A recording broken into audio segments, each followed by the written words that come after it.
चलिए।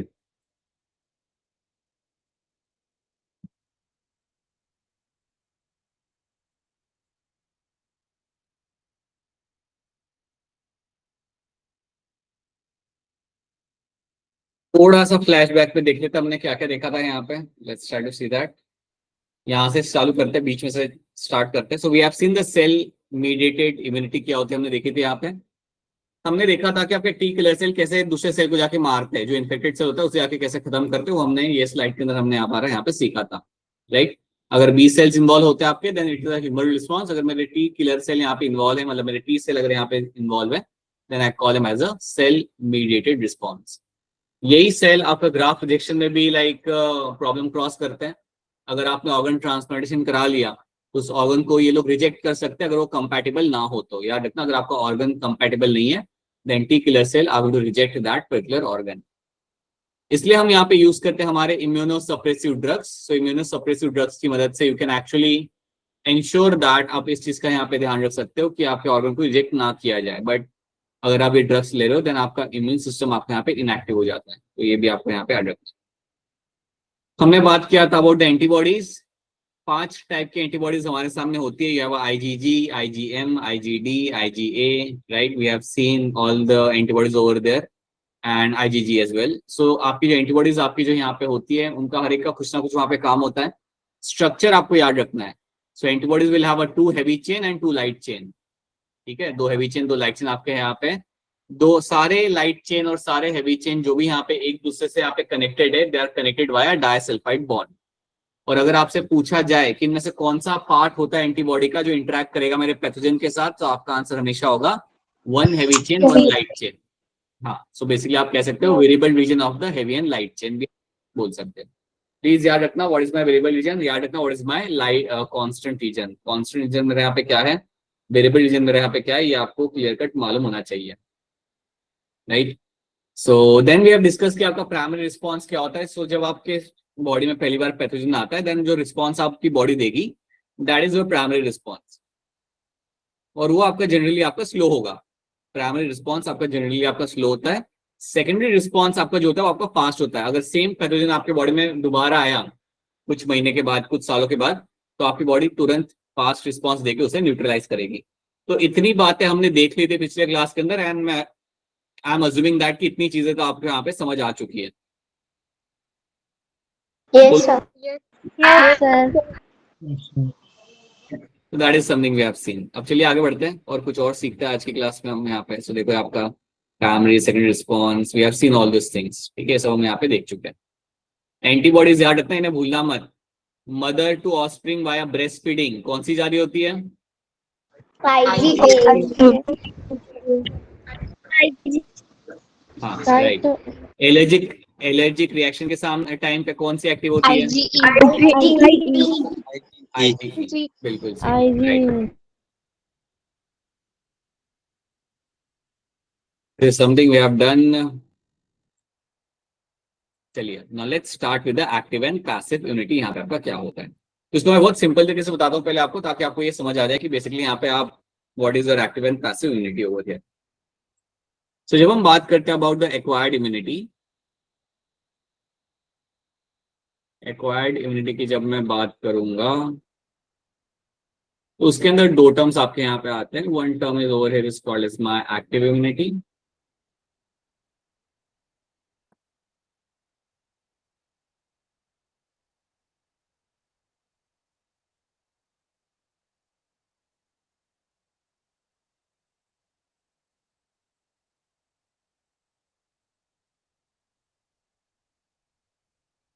Then you have a passive immunity.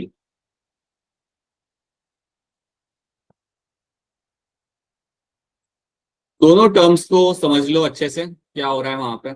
C, active immunity का मतलब यहाँ पे होता है कि आपके एंटीबॉडीज आपके ओन सेल्स बना रहे हैं। Right. So immunity generate by your own cells, immunity generated by own cells. ये वो इम्यूनिटी होती है जो आपकी बॉडी खुद जनरेट करती है by exposing itself to the pathogen. By exposing to pathogen. तो समझो कि अगर लेट्स अज्यूम कि किसी पर्सन के बॉडी के अंदर अगर आपका कोई पैथोजन आता है, आपका लेट्स सो प्लाज्मोडियम आ जाता है, कोई प्रोटोजन आपका आ जाता है, तो उसकी बॉडी उसके अगेंस्ट इम्यूनिटी जनरेट करेगी। थोड़ा टाइम लगेगा लेकिन वो अपनी इम्यूनिटी वहां पे जनरेट कर लेगी। एक बार उसने अपना वहां पे इम्यूनिटी वहां पे जनरेट कर लिया, उस पैथोजन को डील करके उसने इम्यूनिटी वहां बना ली, such kind of immunity is called as my active immunity. तो यहाँ याद रखना, एक्टिव इम्यूनिटी के अंदर आपके यहाँ पे क्या होगा, दैट आपके एंटीबॉडीज यहाँ पे आपकी बॉडी खुद बना रही है फॉर द फॉरेन पैथोजन से डील करने के बाद। तो अगर बाहर से कोई फॉरेन पैथोजन बॉडी के अंदर आ रहा है तो आपकी बॉडी क्या करेगी, उसके साथ लड़ेगी और खुद के एंटीबॉडीज बनाएगी, खुद के लिम्फोसाइट बनाएगी एंड खुद से इम्यूनिटी यहाँ पे जनरेट करेगी by exposing itself to the foreign pathogen. इस टाइप की इम्यूनिटी को हम बोलते हैं यहाँ पे एज अ एक्टिव इम्यूनिटी। ठीक है, तो ये एक सिंपल सी बात आपको यहाँ पे रखनी है। यहाँ पे आपकी ओन बॉडी इम्यूनिटी आपकी बना रही है, so your own body is also making the antibodies, lymphocytes, आपकी ओन बॉडी बनाएगी to a specific pathogen, that is called as my active immunity. Passive में क्या होता है, पैसिव में you will have either from preformed, passive में हम यहाँ बोलेंगे you have a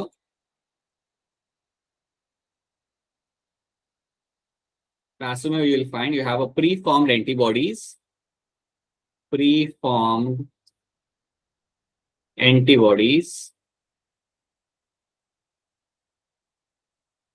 are added inside the body, are added inside the body, inside the body from outside,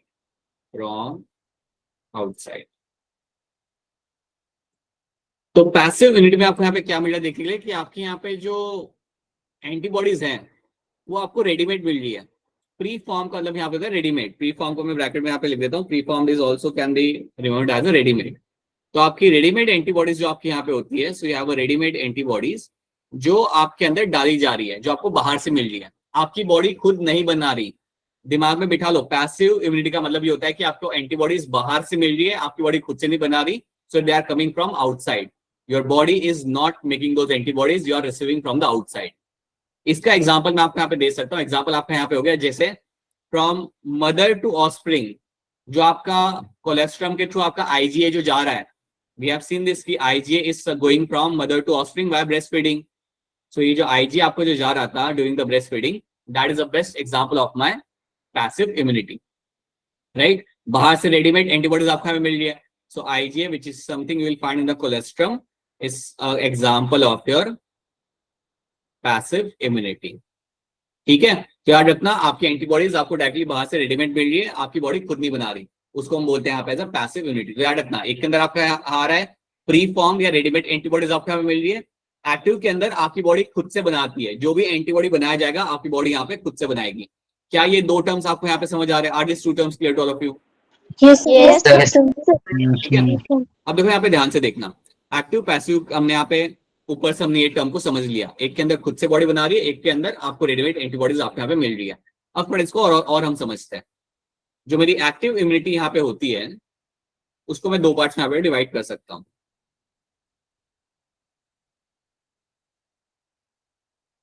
जो एक्टिव इम्यूनिटी मेरे पास यहाँ पे है, I can divide it into two parts. इसको मैं एक बोल सकता हूँ यहाँ पे एज अ नेचुरल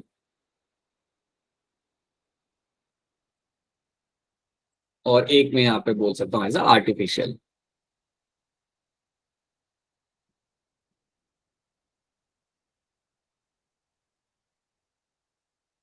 ठीक है, so now let's try to see कि यहाँ पे नेचुरल आर्टिफिशियल में आपके यहाँ पे फर्क क्या आता है, what is the difference over there. Natural मतलब आपका, समझो अगर मुझे टाइफाइड हो गया, समझो कि मुझे अगर टाइफाइड हो गया, so by pathogen, so by exposing to disease, अगर मुझे कोई बीमारी होती है, मुझे अगर टाइफाइड हो गया तो मुझे एक्सपोजर हुआ ना एक डिजीज का, बाय एक्सपोजिंग टू डिजीज, और I would say exposure to disease, you generate immunity, generation of the immunity, generation of immunity. ये नेचुरल होता है कि मुझे कोई बीमारी हुई और उस बीमारी की वजह से मेरे बॉडी के अंदर इम्यूनिटी बनी, that is example of my natural active immunity, right. अगर मुझे मलेरिया होता है तो मलेरिया होने की वजह से क्या होगा, मेरे बॉडी के अंदर इम्यूनिटी बनेगी, right. So that is example of my natural active immunity. Artificial में आपको यहाँ पे क्या होता है, आर्टिफिशियल के अंदर आपको मिलेगा देखने के लिए that over here you will find example can be your vaccination. Vaccination is the best example of my artificially acquired active immunity. अब इसमें होता क्या है, आप पहले आराम से सुनो। देखो, जब आपको वैक्सीनेशन दिया जाता है तो बेसिकली आपको करा क्या जाता है, आपके बॉडी में वीक या डेड पैथोजन को डाला जाएगा। जब आपको वैक्सीनेशन किया जाता है, जब आपको वैक्सीन मिलती है, जब आपको बच्चों में वैक्सीन दी जाती थी, तब क्या किया जाता था, आपके बॉडी के अंदर वीक या डेड पैथोजन को आप डालते थे। Used to add a weak और dead pathogen, dead pathogens are added. अब जब आपके बॉडी में डेड या वीक पैथोजन डाले जा रहे हैं, सबसे पहली बात कि डेड या वीक आप क्यों डाल रहे हो, क्योंकि आप नहीं चाहते कि बॉडी को कुछ हो। आप बस चाहते हो कि उस डेड और वीक पैथोजन की वजह से आपकी बॉडी उनको एक्सपोज कर ले, आपका इम्यून सिस्टम उन्हें जान ले, उन्हें समझ जाए, उसे एक एक्सपोजर मिल जाए उन पैथोजेंस का। और फिर अगर वही सेम पैथोजन अगर आपकी बॉडी में वापस आते हैं एक्टिव फॉर्म में, तो आपका इम्यून सिस्टम बहुत अच्छे से उन्हें डील कर पाएगा और काफी स्विफ्टली उन्हें खत्म कर पाएगा। तो वैक्सीनेशन का आइडिया ही ये होता है कि एक पर्सन के अंदर मैं पहले क्या करूंगा, डेड या वीक पैथोजन डालूंगा, ताकि उसका इम्यून सिस्टम उसे डील करना सीख ले, या इम्यून सिस्टम उसके अगेंस्ट रिस्पॉन्स दे दे। आप जानते हो कि एक बार आपके इम्यून सिस्टम ने रिस्पॉन्स दे दिया, उसने उसे जान लिया, मेमोराइज कर लिया, अगर वही सेम पैथोजन 10 साल बाद एक्टिव फॉर्म में अगर उस बॉडी के अंदर आएगा, तो आपकी बॉडी एक स्ट्रॉन्ग रिस्पॉन्स वहां पे दे पाएगी, जो उसे हम कहते हैं एज अ सेकेंडरी रिस्पॉन्स। ये होता है आपका वैक्सीनेशन। अब आप मुझे यहाँ पे बताओ, जब मैं वैक्सीनेशन कर रहा हूं, तो क्या ये नेचुरली कोई पैथोजन मेरे बॉडी के अंदर आ रहा है, या मैं इसे डाल रहा हूँ एज ए डॉक्टर, मैं बॉडी के अंदर डाल रहा हूँ, राइट। अब मैं इसे अपने एंड से डाल रहा हूँ, अपने एंड से मैं इसको लाइक खुद से डाल रहा हूँ और ध्यान रख रहा हूँ कि वो डेड एंड वीक है। तो such kind of immunity is called as my artificial active immunity. तो याद रखना, एक्टिव इम्यूनिटी के अंदर आपको यहाँ पे दो टर्म्स याद रखने, एक आपका यहाँ पे होता है आर्टिफिशियल एक्टिव इम्यूनिटी और दूसरा आपका यहाँ पे है नेचुरल एक्टिव इम्यूनिटी।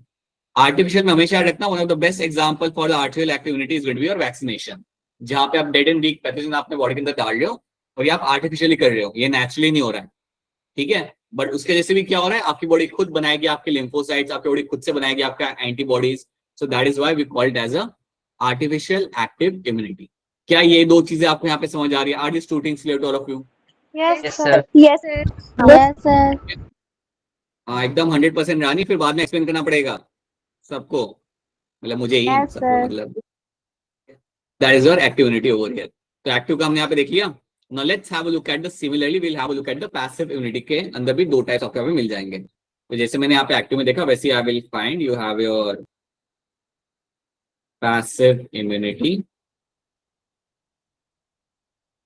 और पैसिव इम्यूनिटी के अंदर भी आपको यहाँ पे दो टाइप्स आपको यहाँ पे मिल जाएंगे। So will have your natural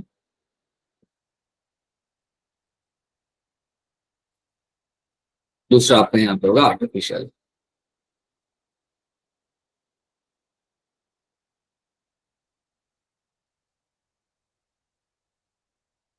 अब आपको यहाँ पे याद रखना है कि नेचुरल और आर्टिफिशियल में अगर यहाँ पे आपका लिख रहा हूँ टर्म यहाँ पे वापस से, पहले तो मुझे ये बताओ कि पैसिव के अंदर आपको एंटीबॉडीज बाहर से मिलती है या बॉडी खुद बनाती है? बाहर से मिलती है। राइट, सो याद रखना, you will always have a pre formed antibodies will get from the outside. आपको बाहर से आपकी एंटीबॉडीज रेडीमेड मिल रही है, आपकी बॉडी कुछ नहीं बना रही। तो यहाँ पे आपको याद रखना है, इसमें जो नेचुरल के अंदर जो एग्जाम्पल आएगा, पैसिव इम्यूनिटी के अंदर जो नेचुरल का जो एग्जाम्पल यहाँ पे आएगा, इसमें आपके दो एग्जाम्पल यहाँ पे आ सकते हैं। एक तो आपका यहाँ पे हो जाएगा, you have the IgA in the क्लोस्ट्रम।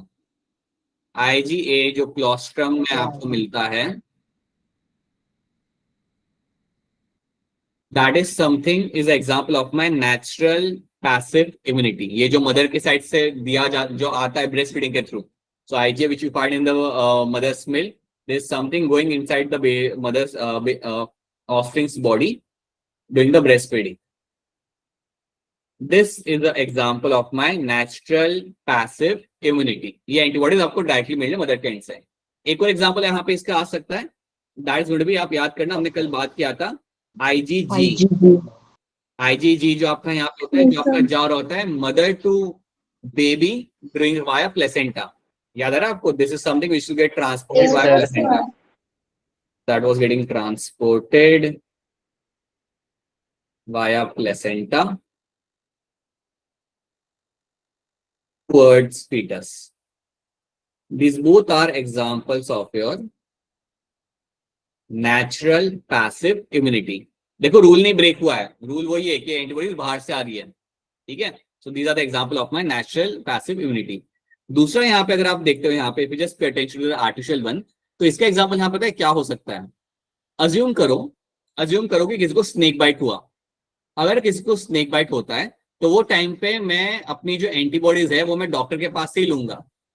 अगर मुझे स्नेक बाइट होता है तो मैं हॉस्पिटल जाऊंगा और मुझे डॉक्टर क्या देगा, मुझे देगा anti venom serum which will have the antibodies already form. So snake bite के टाइम पे अगर मुझे स्नेक बाइट होता है, सब कुछ मुझे ही हो रहा है. If you find there is going to be a snake bite, तो स्नेक बाइट के टाइम पे what will be happening over there, that you will find the doctor is going to give you the anti venom. वो आपको देगा, वो आपको anti venom आपको देगा. आपके बॉडी में वेनम आ चुका है ना, तो उसको आपका डॉक्टर क्या देगा, उसको देगा आपका यहाँ पे एंटी वेनम सीरम आपको वहाँ पे देगा वो. सो एंटी वेनम सीरम जो आपको यहाँ पे दिया जाएगा, which I just write over here S करके, एंटी वेनम सीरम जो आपको यहाँ पे दिया जाएगा, तो याद रखना this will have the antibodies. Basically it will have the antibodies. अब ये एंटीबॉडीज मेरी कहाँ बनाई गई है, लैब में बनाई गई है.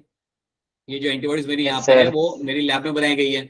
So this becomes example of my artificial passive immunity.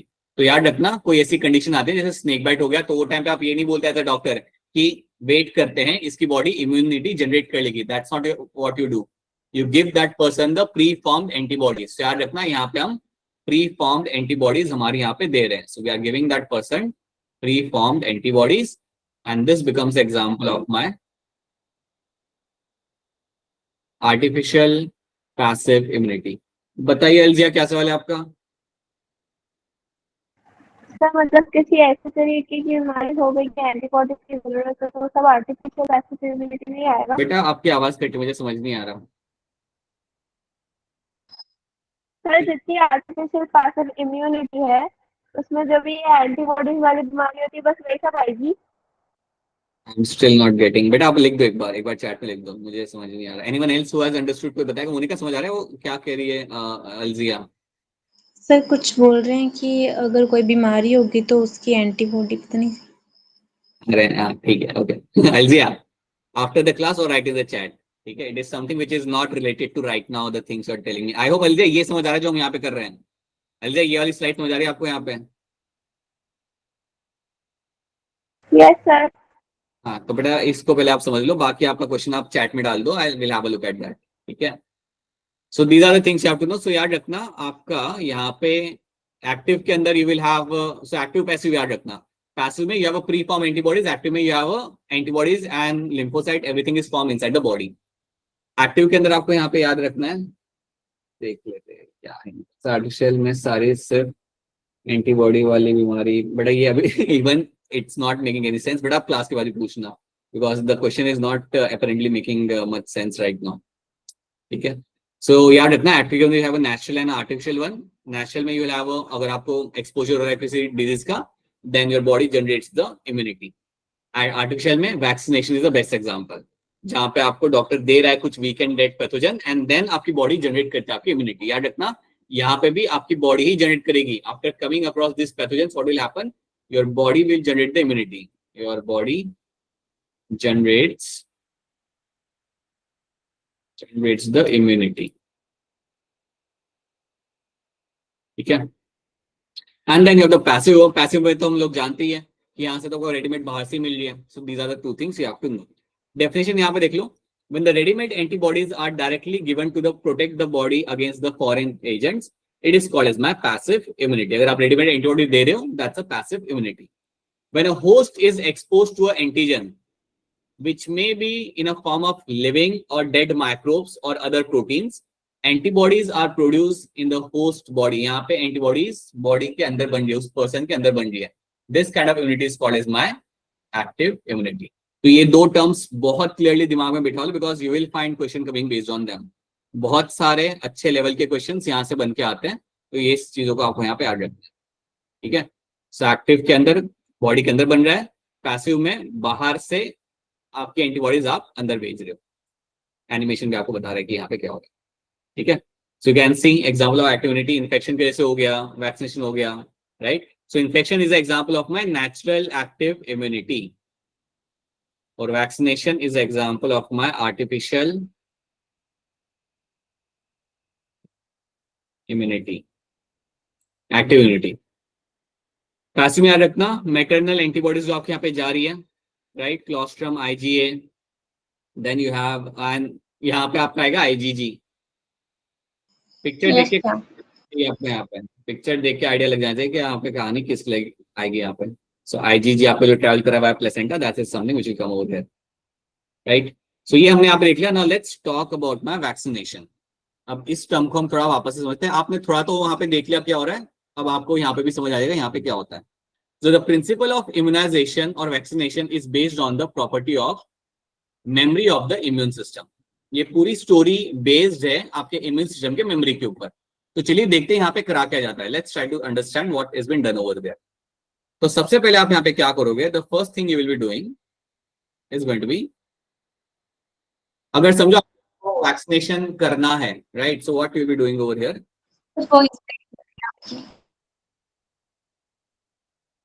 एक कोई अगर आप पेशेंट आपके सामने आता है, so you do introduction of dead और weak pathogens, introduction of dead और weak pathogens inside the body, inside the body, that's the first thing you will do. तो याद रखना हमेशा कि आपका जब भी आप बात करते हो वैक्सीनेशन के बारे में, तो आप यहाँ पे डेड या वीक पैथोजेन से आप यहाँ पे यूज करते हो। अब आज की डेट में चीजें इतनी एडवांस हो चुकी है कि आप काफी चीजें यूज कर सकते हो। सो याद रखना जनरली हम यहाँ पे क्या बात करते हैं, we always talk about you will be using dead और वीक पैथोजन की हम यहाँ पे बात करते हैं। बट उसके साथ साथ यू कैन ऑल्सो फाइंड, काफी बार आप यहाँ पे इवन यूज कर सकते हो proteins of pathogen, proteins of pathogen, ये भी यूज किया जा सकता है। इवन आप यूज कर सकते हो डीएनए और आरएनए ऑफ पैथोजन, ये भी अब यूज किया जाता है। आपका जो कोविड वैक्सीन था ना, उसमें आपका आरएनए ही डाला जाता था आपके बॉडी के अंदर। सो डीएनए और RNA can be also used of pathogen, can also be used over there. तो ये बात याद रखना कि आप काफी चीजें आप अपने बॉडी के अंदर आप यहाँ पे डाल सकते हो, any things you can insert inside the body. अब जैसे ही आपने बॉडी के अंदर ये डाला, तो आपकी बॉडी क्या करेगी, the body will give the response. आपकी बॉडी जो यहाँ पे होगी that will give the response. Your body will give the response. अभी रिस्पॉन्स जो आपको मिलेगा यहाँ पे वो क्या होगा, प्राइमरी होगा या सेकेंडरी होगा? पहली बार आ रहा है ना वो आपके बॉडी के अंदर पैथोजन, तो your body will give response and that is going to be a primary response. That is going to be a primary response आपको यहाँ पे मिलेगा होते हुए। अब जब आपकी बॉडी यहाँ पे प्राइमरी रिस्पॉन्स दे रही है, आप जानते हो कि एक तो ये होता है स्लो, ठीक है, तो आप जानते हो वो तो आपको होना कि यहाँ पे स्लो होगा। But during primary response what will happen कि आपके बॉडी के अंदर मेमोरी सेल्स बनाए जाएंगे, लिम्फोसाइट्स बनाए जाएंगे। So your body what it will make the B memory cells, right? So you'll have a B cells and T cells, ठीक है। इनमें जो एक कैटेगरी आप कहते हैं B and T memory cells जो आपके यहाँ पे होते हैं, वो आपकी बॉडी के अंदर बनाए जाएंगे, right. And now you know कि मेमोरी सेल्स आपके यहाँ पे क्या करेंगे। पहले तो आप याद रखना कि टी सेल्स बी सेल्स आके इनको मारेंगे भी और इनको मेमोराइज भी करेंगे। So your immune system will give a response. वो जो डेड वीक पैथोजन जो होंगे ना, उनको खत्म करेगा। उसके साथ साथ मेमोरी सेल्स उसे मेमोराइज कर लेंगे। So this memory cells are going to memorise that. तो इतना करना है आपकी बॉडी ने। इसके बाद आपकी बॉडी क्या करती है यहाँ पे, सो ये तो हमने यहाँ पे कर लिया। आप कभी नोटिस करना, जब आपने कोविड का वैक्सीन लिया होगा ना, तो आपको 1-2 दिन के लिए बुखार आया होगा। आप नोटिस करना, जब आपने कोविड का वैक्सीन लिया होगा, बल्कि जब भी आप कोविड का वैक्सीन लेने के लिए जाते हो तो वो आपको टैबलेट्स दे देते हैं। आई थिंक आपके यहाँ पे देते होंगे। After giving you the shot they used to give you Crocin या कुछ तो भी पैरासिटामोल आपको दे देते हैं, right. So after the COVID shot used to get fever for couple of days. तो वहां पे क्या हो रहा है, आपकी बॉडी रिस्पॉन्स कर रही है। किसको रिस्पॉन्स कर रही है? To those dead pathogens. जो आपके डेड पैथोजेंस हैं या वीक पैथोजन जो आपके वहां पे, उनको रिस्पॉन्स कर रही है, right. That is what happens inside the body. अब आपके रिस्पॉन्स आपने दिया तो आपके इम्यून सेल्स ने उन्हें जान लिया, सीख लिया, राइट, दे गॉट सेंसिटाइज्ड। अब क्या होता है, अगर वापस सेम पैथोजन आता है कुछ सालों के बाद, now imagine if same pathogen comes inside the body, if same pathogen comes inside the body, comes inside the body, 1 महीने बाद अगर वापस ये बॉडी के अंदर आता है, तो आप बताओ आपकी बॉडी का रिस्पॉन्स कैसा होगा, फास्ट होगा या स्लो होगा? राइट, तो जो फास्ट रिस्पॉन्स जो आपकी बॉडी का होगा वो उसे हम क्या बोलते हैं, प्राइमरी या secondary? You will have a secondary response, और secondary response जो आपका यहाँ पे होगा वो होगा strong और efficient. So secondary response over there is going to be quite strong. ये response आपका यहाँ पे होगा strong और बहुत efficient होगा. That means एक बहुत ज्यादा अमाउंट में आपके एंटीबॉडीज आएंगे, एक बहुत ज्यादा अमाउंट में आपके लिम्फोसाइट्स आएंगे, and they will go and kill that pathogen. जब इसके पहले कि पैथोजन कुछ कर पाए, आपके एंटीबॉडीज, आपके लिम्फोसाइट्स आके उसे वहां पे न्यूट्रलाइज कर देंगे. This is the whole idea of vaccination. आपको बचपन में वैक्सीनेशन के शॉट इसलिए दिए जाते हैं ताकि आपकी बॉडी प्रिपेयर कर ले एक्टिव पैथोजन से लड़ने के लिए फ्यूचर में. तो उसके बाद अगर एक्टिव पैथोजन आता भी है तो आपको पता भी नहीं चलेगा. आपका इम्यून सिस्टम इतना रैपिडली रिस्पॉन्स करता है कि आपको सिम्टम्स भी नहीं दिखते कि कोई बाहर से अंदर आया हुआ है. So this is what you have to understand over here. ये बात आपको यहाँ पे याद रखनी है. And this is the whole idea of my immunization और this is the whole idea of my vaccination. तो ये चीज आपको इसके अंदर क्लियर कट मालूम होनी चाहिए. ठीक है, अब देखो इसको हम थोड़ा सा अच्छे से यहाँ पे देख लेते हैं क्या क्या स्टेप्स है आपके यहाँ पे. तो पहला स्टेप आपको यहाँ पे क्या रहेगा, introduction of dead and weekend pathogen inside the human healthy body. आपने उसे डाल दिया. Now what will happen, now these antigens generate primary response. ये जो आपने बाहर से जो डाला उसे हम यहाँ पे एंटीजेंस भी कह सकते हैं. They will generate a primary response and the memory T cells and B cells will be there. तो आपका जो प्राइमरी रिस्पॉन्स आया तो आपके memory T cells, B cells बनाए जाएंगे और कई सारे बाकी के बी सेल्स बनाए जाएंगे जो उसे जाके खत्म करना चालू करेंगे. So that is the thing which will happen. उसके बाद आप क्या करोगे यहाँ पे, when a vaccinated person is attacked by the same pathogen. अब सेम जो पर्सन है जिसको वैक्सीनेशन मिल चुका है, वैक्सीनेशन आपको मिल चुका है, अब उसके अंदर अगर वापस से सेम पैथोजन अगर आता है, then existing T cells and B cells recognize the antigen quickly. आप जो T cells और B cells होते हैं उसे पहचान लेते हैं, ये तो पहले भी आया था, and they will recognize them quickly. और उससे क्या होगा, you will have now your immune system attacks the invader with the massive production of my lymphocytes and antibodies. अब आपका इम्यून सिस्टम सही से संभाल लेगा. It will give a strong response and during that strong response the pathogen will be neutralise. वो active pathogen को आप वहां पे न्यूट्रलाइज कर लोगे. This is what happens in my vaccination. ये इवेंट आपका होता है vaccination, which can be also over here called as my immunisation. So this is the principle of my immunisation और वैक्सीनेशन. तो ये चीज आपको यहाँ पे याद रखनी है. ठीक है, और जब आपसे कोई पूछे कि यार ये वैक्सीन होता क्या है, जब आपको आके कोई पूछे कि यार ये वैक्सीन एक्चुअली में है क्या, तो वैक्सीन में आपको मिलते हैं आपके वहां पे जो हमने बात किया था, this vaccine will have the dead और वीक पैथोजेंस. और आप ये बात जानते हो क्या इसके अंदर सिर्फ डेड और वीक पैथोजन ही हो सकते हैं और भी कुछ हो सकता है? RNA, DNA, proteins. So you can have proteins, you can have RNA, you can have DNA और पैथोजन. ठीक है, तो ये बात आपको यहाँ पे ऐड करनी है. This is one thing. अभी तो काफी एडवांस हो चुका है, तो we only need a small amount of RNA और डीएनए एंड स्टिल आपकी बॉडी रिस्पॉन्स कर जाती है उसको लेके. So it's this is what you have to understand in this. तो ये होता है आपको बेसिकली आपका वैक्सीन के अंदर. सो दिस इज माय वैक्सीनेशन. तो इतनी बात आप यहाँ पे क्लियर कर याद रखें. क्या ये कहानी आप सबको समझ आ रही है? This is the story of vaccination. Is it clear to all of you? Yes, sir. Yes, sir. Right, so this something should be very much clear to you. देखो यहाँ पे क्या दिया हुआ है, बच्चे को यहाँ पे शॉट दिया जा रहा है वैक्सीन का. अच्छा, नए बच्चे, यूके वाले बच्चे, आई होप सबको यहाँ पे समझ आ रहा है और आई होप आपको मेरी स्पीड ठीक है. अगर आपको लग रहा है कि स्पीड ज्यादा है देन बता दो, मैं स्लो हो जाऊंगा. Deepika, Bhumika, Anushika, Anushka, Srishti and Hitesh. And I guess Hitesh नहीं क्लास में. Alright, please let me know if there is some kind of concerns. ठीक है, alright, okay. So now you have this vaccination, यहाँ पे आप वैक्सीन का शॉट ले रहे हो, वीक वायरस आपने डाला बॉडी के अंदर, you will have a primary response. ठीक है, antibodies produce to neutralise the virus, तो जो वीक वायरस होगा उसे जाके वो खत्म कर देंगे, और प्राइमरी रिस्पॉन्स आपका रहेगा हमेशा यहाँ पे स्लो। अब क्या हुआ, जिंदा वायरस आपके बॉडी के अंदर आया, आज से 10 साल बाद जिंदा वायरस आया, सोचिए कि हम लोग अब वहां पे रहेंगे, actual infection by virus happens. अब आपकी बॉडी यहाँ पे देगी सेकेंडरी रिस्पॉन्स जो होगा strong, right. So body is giving a secondary response, और जैसे आपको यहाँ पे सेकेंडरी रिस्पॉन्स आपको मिला, so immune cells recognise the pathogen and produce massive antibodies, ये फटाफट से रिकॉग्नाइज करेंगे और बनाएंगे आपके massive antibodies. And now what will happen, ये एंटीबॉडीज जाके पकड़ेंगे इनको, देखो आके पकड़ रहे हैं, पकड़ ही लिया almost. Antibodies bind to the pathogen and kill the pathogen, उसे जाके वहां पे खत्म कर देंगे। This is the whole idea of my vaccination, यही चीज आपको वैक्सीनेशन में होने के लिए आपको मिल जाती है। Okay. अब वैक्सीनेशन या इम्यूनाइजेशन में एक और आपको यहाँ पे टर्म आता है पैसिव इम्यूनाइजेशन, इसको आप समझ सकते हो।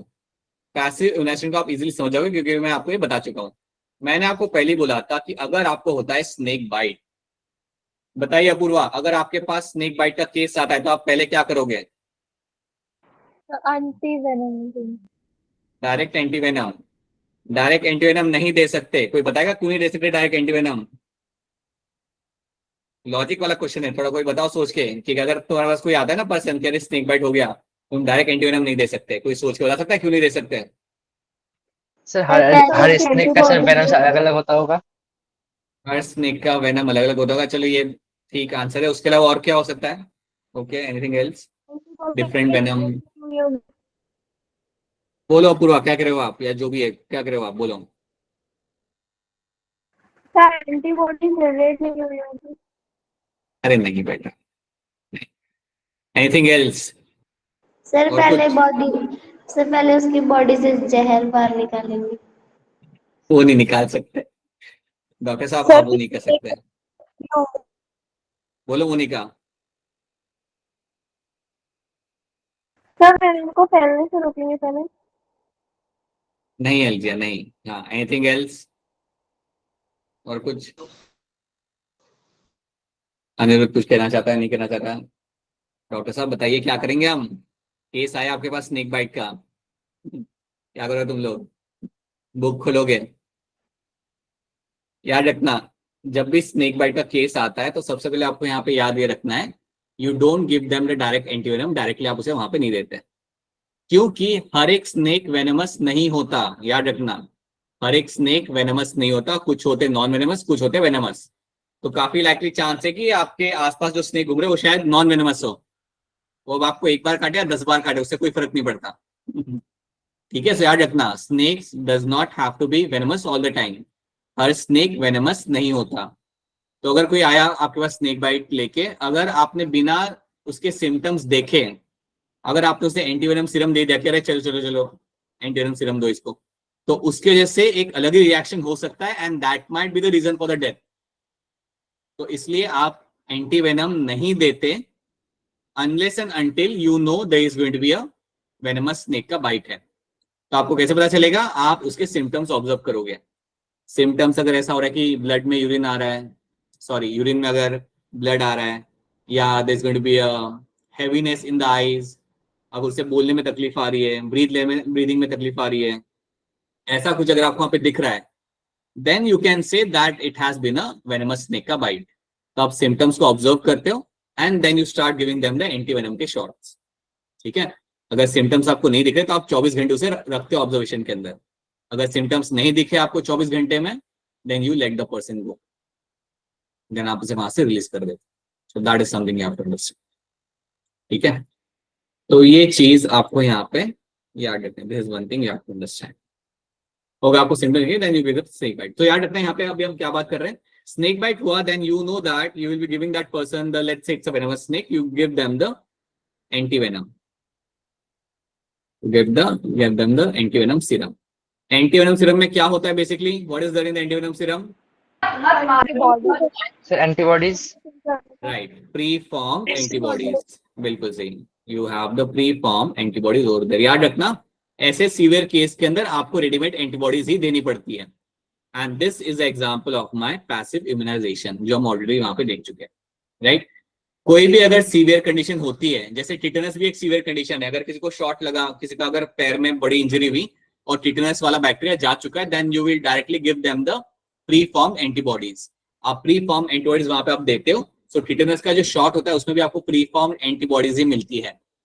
And that is also example of my passive immunisation.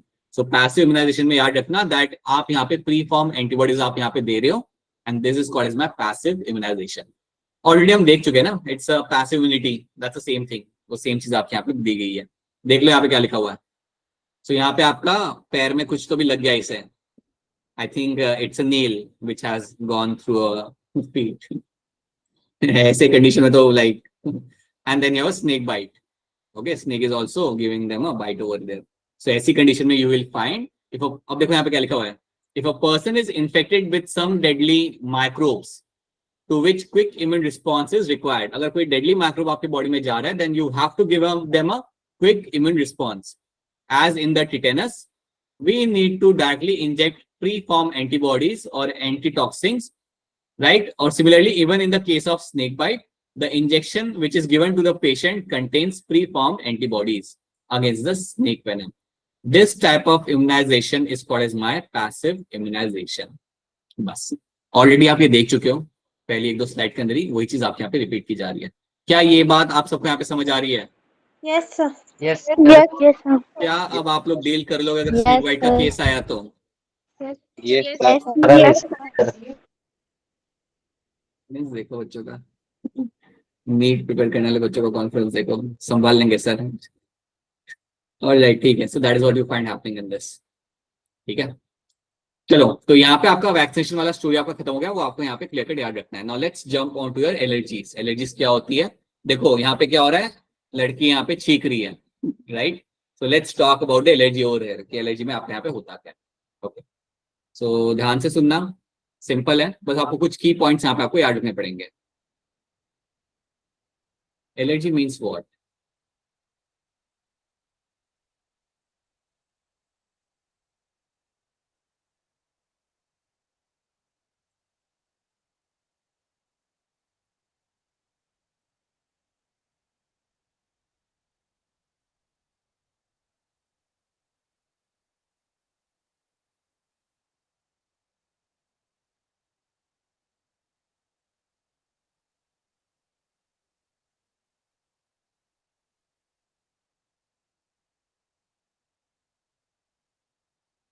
Allergy को आप सिंपल लैंग्वेज में कह सकते हो hypersensitivity of your body to the foreign substance, और मैं कह सकता हूं of your immune system, hypersensitivity of your immune system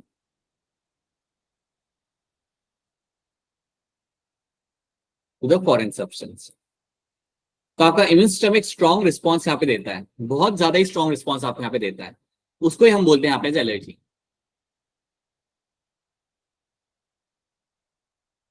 of immune system to the foreign substance. अगर आपके बॉडी में कुछ जाता है तो कई बार आपका इम्यून सिस्टम बहुत स्ट्रॉन्ग रिस्पॉन्स देता है, और वो स्ट्रॉन्ग रिस्पॉन्स को हम बोलते हैं यहाँ पे as a allergy. And that strong response is can be sometime can be fatal, कई बार ये आपके लिए लाइफ थ्रेटनिंग हो सकता है।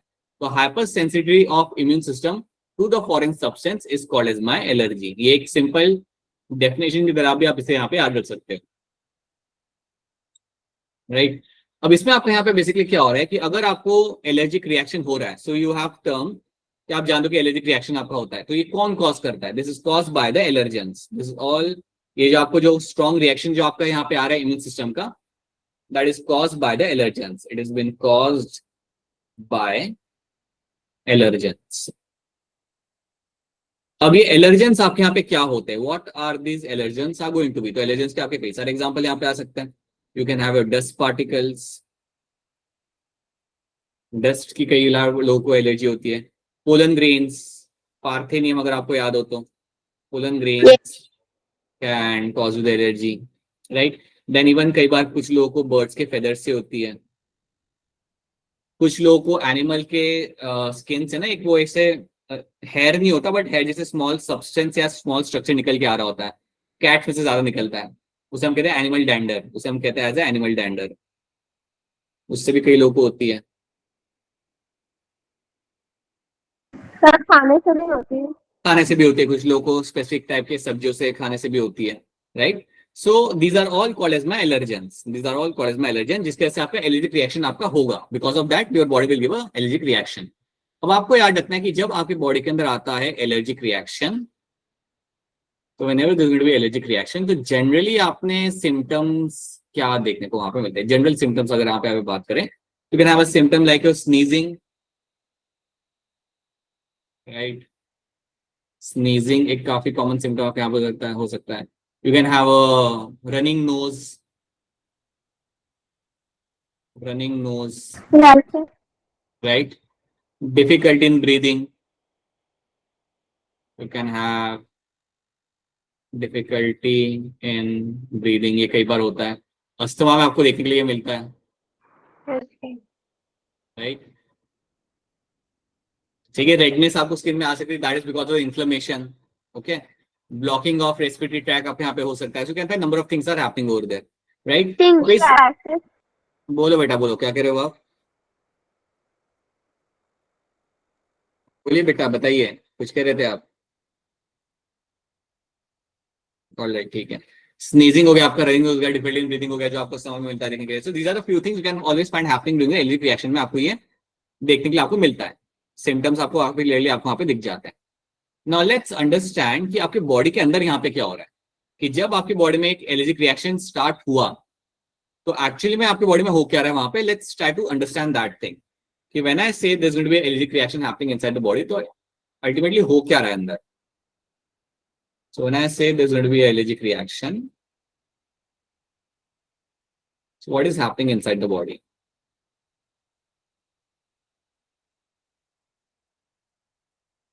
तो यहाँ पे you will find allergic reaction में आपको कुछ चीजें आपको बहुत क्लियरली याद रखनी है कि आपकी बॉडी के अंदर कुछ सेल्स होते हैं। One of the cell is called as my mast cell, one of the cell which you will get to see in the body is going to be your mast cells, right. समझे, मेरा mast cell है, ठीक है। ये cell क्या करेगा, ये cell आपकी दो चीजें यहाँ पे रिलीज करेगा, दो बड़ी इंपॉर्टेंट चीज आपके यहाँ पे रिलीज करता है। एक आपका यहाँ पे होता है हिस्टामाइन, एक आपका यहाँ पे होता है हिस्टामाइन, और दूसरी चीज आपकी जो यहाँ पे होती है सेरोटोनिन। ये दो कंपोनेंट याद रखना, these are the two major components in every allergic reaction. आपके मास्ट सेल यहाँ पे रिलीज करते हैं आपके हिस्टामाइन, और सेरोटोनिन आपके यहाँ पे वो रिलीज करते हैं।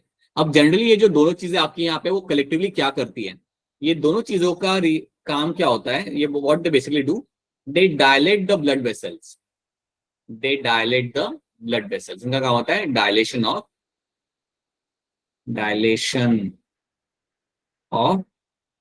ब्लड वेसल्स,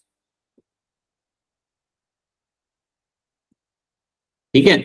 ये आपके ब्लड वेसल्स को डायलेट करना मतलब थोड़ा बड़ा कर देती है। अगर आपके ब्लड वेसल का अगर आपका ये साइज है, assume that you have this kind of, this is a diameter of the blood vessel, dilate अगर आप करोगे तो ये थोड़ी आपकी बड़ी हो जाएंगी, थोड़ी ब्लड वेसल आपके यहाँ पे बड़ी हो जाती है, ठीक है। एक ये चीज आपको यहाँ पे कर रहा होता है, that's my dilation of the blood vessel which will be happening over here. अब डायलेशन करने से क्या होता है कि वहाँ पे ब्लड फ्लो भी आपका बढ़ेगा। अगर आप डायलेशन अगर आप वहाँ पे अपना कर रहे हो, देन आपको वहाँ पे ब्लड फ्लो भी आपका उस एरिया में आपका बढ़ता है। दो चीज आपको याद रखनी है, एक तो डायलेशन क्या ब्लड वेसल का, उसके साथ साथ it is also known to be doing what to call it as a increase the permeability of the capillaries. It also increases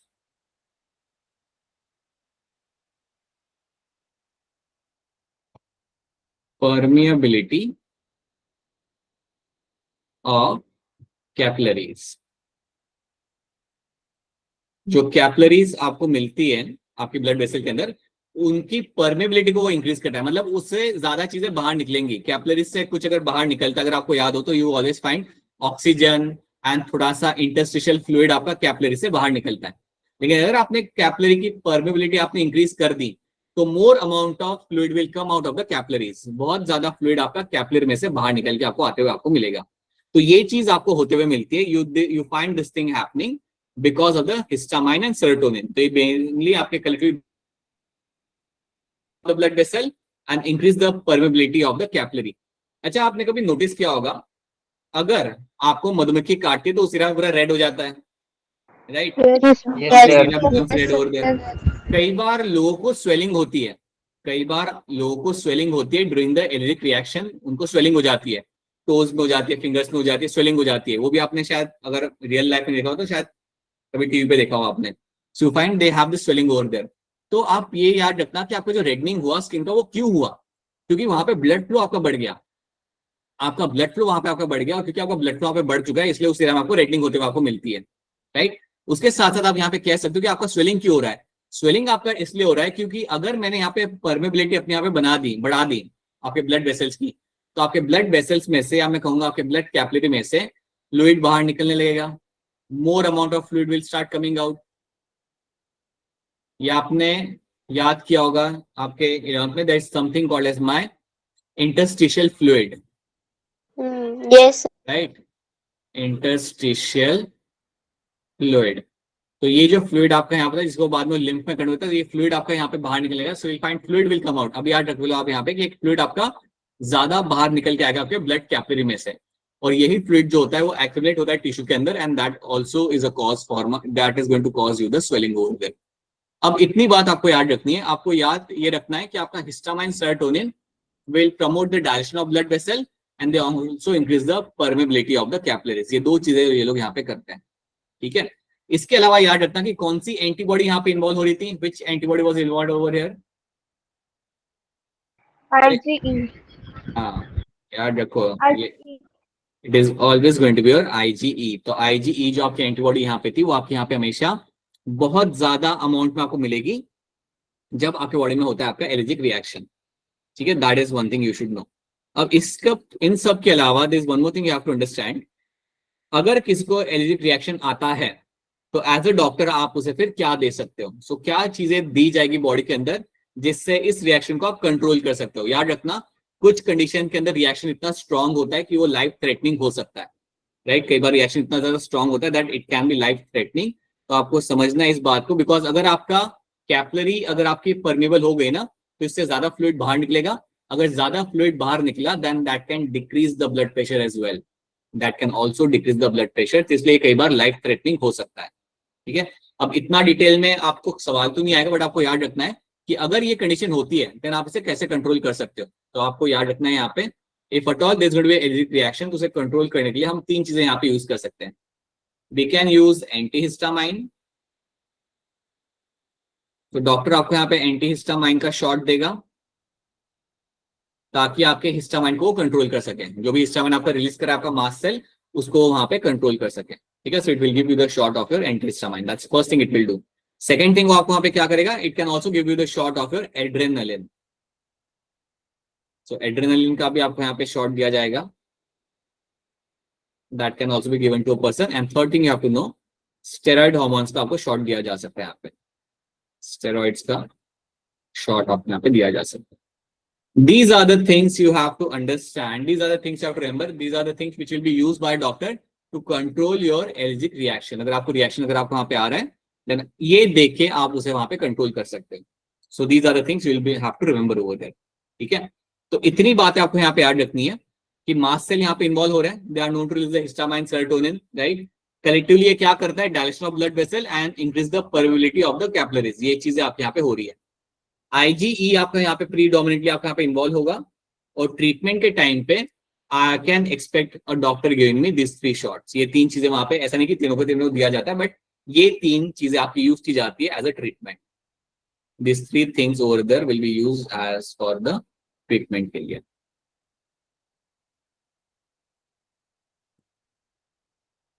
ठीक है? तो ये चीज आपको यहाँ पे याद रखनी है। अब एक और बात याद रखना, कुछ एग्जाम्पल आप यहाँ पे याद रख सकते हो जो आपको होते हैं, like example of my allergy से रिलेटेड जो एग्जाम्पल आपके यहाँ पे आएंगे। One is going to be your asthma, सबसे कॉमन जिसको लेके आप वाकिफ भी हो, जो आपने पढ़ा भी था, right? Second one over here is going to be your hay fever. अब अस्थमा मैं आपको यहाँ पे एक्सप्लेन नहीं करूंगा, मैं हे फीवर बता देता हूँ। हे फीवर में क्या होता है, you have a inflammation of your nose, there is going to be inflammation of your nose happening because of the your allergen के जैसे होता है, and that is called as my hay fever, ठीक है? तो हे फीवर आपको याद रखना है, यहाँ पे अस्थमा आप ऑलरेडी पढ़ चुके हो। This are the two example of your cases जो आपके होते हैं बिकॉज ऑफ द एलर्जेंस। ये दोनों इश्यू, ये जो दोनों कंसर्न्स आपके यहाँ पे आ रहे होते हैं, they are the example of my allergic reaction, और I could say they are both are happening because of the certain kind of your allergens. तो they are the example of my allergy. बस यही दो example आपको यहाँ पे याद रखना है। This is the story you have to know. क्या इतनी बात आप सबको यहाँ पे समझ आ रही है? Is this thing clear to all of you? Yes sir. Yes, sir. तो ये बात याद रखना। So allergy is nothing but my a very strong response by your immune system to a particular allergen. जितना स्ट्रॉन्ग होना नहीं चाहिए उतना स्ट्रॉन्ग आपकी बॉडी रिस्पॉन्स कर रही है, that means you are allergic to that particular substance. और अगर ऐसा होता है then it can sometime become life threatening. ये कई बार आपके लिए लाइफ थ्रेटनिंग भी हो सकता है, not always but sometime it can become. ठीक है, so now let's have a look यहाँ पे क्या मेंशन किया हुआ है।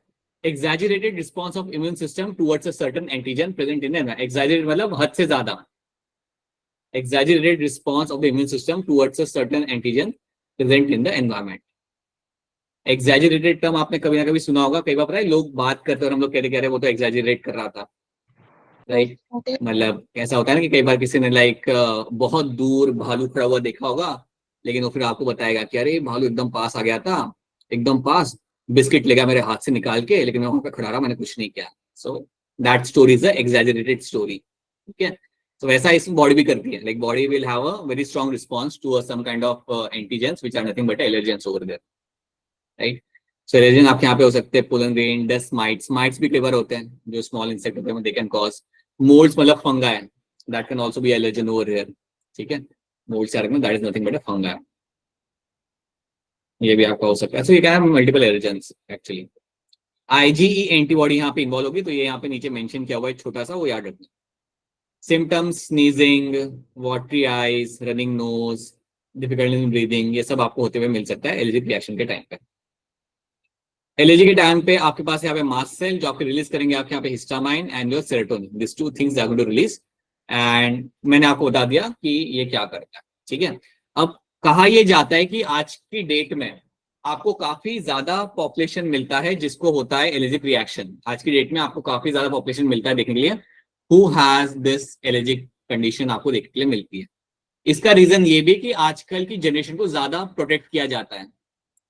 बारिश में मत जाओ घूमने के लिए, we live in a safe and clean environment, right? देखो यहाँ पे पेरेंट्स क्या कर रहे हैं। ओके, सो कहा जाता है that because we are not been expose to like your environment very openly as it used to be previously, इसलिए भी कहा जाता है कि लोग काफी इस बार सेंसिटिव हो जाते हैं। Like their immune system, their body becomes way too much sensitive to the outside environment and that's why they give this strong response. क्या आप इस बात से एग्री करते हो आप लोग? Yes, sir. Yes, sir. Yes sir. सही है, ऐसा ही है। पहले के टाइम पे तो लाइक थोड़े एक्सपोजर ज्यादा मिलता था बच्चों को, इतना लोग बच्चे टेंशन भी मतलब पेरेंट्स भी टेंशन नहीं रखते थे और बच्चे भी रखते थे। तो पहले के टाइम पे मिट्टी खाना बहुत नॉर्मल है। अब तो दिखते, अब कहाँ ही दिखते हैं बच्चे मिट्टी खाते हुए। और like so yeah, so the idea over is, I hope you understand what is the idea, that we have kept our children so in a protective environment that they no longer have this capacity, they don't develop the capacity to deal with such kind of conditions, so that's why they become allergic. तो ये हमने यहाँ पे देख लिया। तो allergy I hope सबको यहाँ पे समझ आ रही है। I hope the story is clear to all of you. बता दो समझ आ रहा है नहीं यार एलर्जी यहाँ पे? Yes, sir.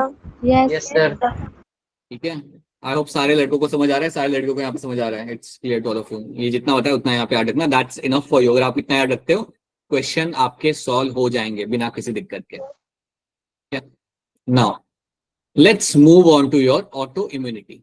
अब जब भी आपके सामने ऑटो इम्यूनिटी टर्म आएगा ना, देखो एक सिंपल सी बात यहाँ पे याद रखना। Whenever you get a term like let me बताता हूँ मैं आपको। जब भी आपके सामने टर्म आएगा, a term like your auto immunity, तो आपको दो चीज याद रखनी है।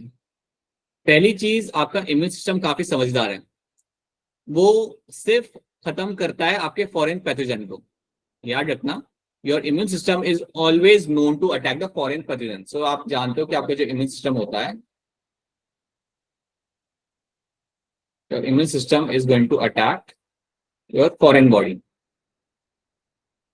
Right? Is also going to attack the foreign body. आपको यहाँ पे याद रखना है कि कई बार ऐसा हो सकता है कि आपका इम्यून सिस्टम खुद की बॉडी पे अटैक करना चालू करे. So you can find that happening. Your own immune system will start attacking your own cells. या मैं ये कह सकता हूं कि कई बार ऐसा हो सकता है कि आपका खुद का इम्यून सिस्टम सेल्फ और नॉन सेल्फ में डिफरेंशिएट ना कर पाए. Your own immune system sometimes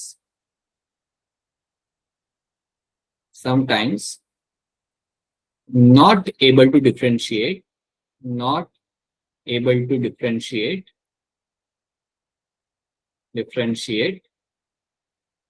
between self and non-self. याद रखना ये term, between self and non-self. ये लोग डिफरेंशिएट नहीं कर पाते.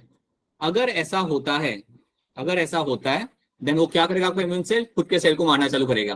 अगर मेरा टी लिम्फोसाइट यही पहचान नहीं पा रहा कि ये खुद का है या बाहर का है, तो काफी ज्यादा चांस है what you will find happening here कि वो अपने सेल्स को ही वहां पे मारना चालू करेगा. अगर आपका इम्यून सिस्टम अपने ही सेल्स को या अपने ही सेल्स के प्रोटीन्स को अगर मारना चालू करता है, देन वहां पे आपके फिर कॉम्प्लिकेशंस क्रिएट होगी. सिंपल सी बात है, आपका इम्यून सिस्टम जिसका काम था बाहर के एंटीजेंस को मारना, अगर वो खुद के सेल्स या खुद के सेल्स से बने हुए प्रोटीन्स को वो खत्म करना चालू करेगा, देन वहां पे फिर आपकी कॉम्प्लिकेशंस चालू होगी. And that condition is called as my auto immune disease, या such condition is called as my auto immunity. तो जब भी आपके सामने ऑटो इम्यूनिटी टर्म आएगा, तो आपको याद रखना है your own immune system will start killing your own cells और your own proteins created by your own cells. तो अपने खुद के सेल्स को या खुद के बॉडी पार्ट्स को अगर वो डैमेज करना चालू करता है खुद का immune system, then that becomes my auto immunity. तो ये चीज आपको यहाँ पे याद रखनी है. और अगर ऐसा होता है, that's a very severe condition, right. अब आपको एक बात याद रखना कि क्वेश्चन यहाँ पे ये आता है कि ऐसा क्यों होता है, like how does this happen. तो इसका एक क्लियर कट आंसर नहीं है, बट अभी तक हमने देखा गया दैट जेनेटिक रीजन यहाँ पे काफी प्रोमिनेंटली आपको यहाँ पे मिलता है. So there has been some genetic reasons को आप इस तरीके से याद रख सकते हो कि अगर मेरे फैमिली में किसको ऑटो इम्यून डिजीज है, तो मुझे भी होगी और मेरे बच्चों को भी होगी, right. So there has been some genetic reasons which has been seen कि अगर किसी पॉपुलेशन में, रुक जाओ बेटा एल्जिया, अगर किसी के पेरेंट्स को है कोई जेनेटिक कंडीशन ऑटो इम्यून वाली, then there is a very likely chance, there is a much more likely chance that उनके बच्चों को भी वहां पे होगा. So that has been seen as a common, ये एक पैटर्न देखने को मिला है.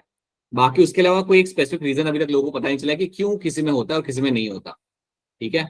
But it has to do with it has some genetic reasons over there. And if at all this something like this happens, then it is something which can be quite problematic. ठीक है, क्योंकि आप सोचो ना, आपके body के अंदर ही आपके सेल्स है जो किसी को जाके टारगेट कर रहे हैं.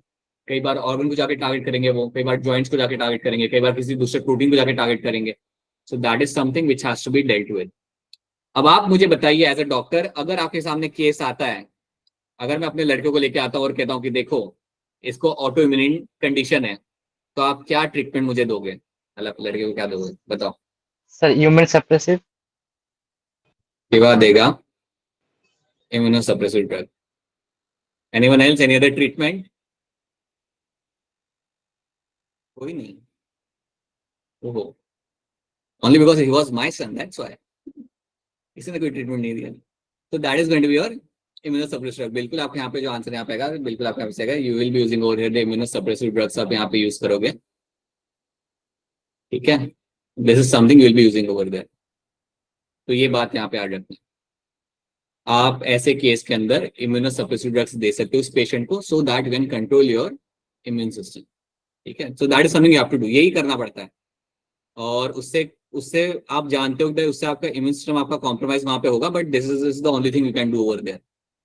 मैंने आपको पहले भी बताया था, जेनेटिक कंडीशन को आप कंट्रोल नहीं कर सकते. जेनेटिक कंडीशन को आप कंट्रोल नहीं कर सकते, वो आपकी होनी है तो वो होगी आपके हमेशा, ठीक है. बताइए अलजिया, क्या सवाल आपका, बोलिए. सर मैं पूछ रही थी, तो जो इससे डिसीज होता है, तो मतलब उसका कोई नाम वगैरह, टाइप वगैरह सब कुछ होता है, या फिर ऐसी ऑटो इम्यूनिटी बोलते हो? नहीं, उसके टाइप्स होते हैं. You have number of disease which are called as autoimmune disease over there. वो अभी हम देखेंगे अगली स्लाइड के ऊपर. पहले तो आपको कहानी समझनी कि इसमें हो क्या रहा है. This is the first thing you have to understand कि इसमें आपका बॉडी बेसिकली क्या करता है. और ऐसा नहीं होगा कि बचपन में ठीक था फिर बाद में आपको ऑटोइम्यून कंडीशन आ गई, वैसा भी नहीं होता. अगर ये है तो आपका जेनेटिक कंडीशन है, then it will be seen like right from the beginning. You can find that happening. ठीक है. Now let's see यहाँ पे क्या लिखा हुआ है. If the immune system fails to recognize self from non-self and starts destroying your own cells, own body cells, this leads to some malfunction which is called as your autoimmune disease. क्या autoimmune disease की definition आप सबको यहाँ पे clear है? Yes, sir. Yes, sir. Yes, sir. Alright. अब यहाँ पे कुछ एग्जाम्पल है आपके सामने जो आपने 11th में पढ़े भी होंगे. You have something like your rheumatoid arthritis. यहाँ पे आपका इम्यून सिस्टम आपका टारगेट करता है जॉइंट्स को. Your immune cells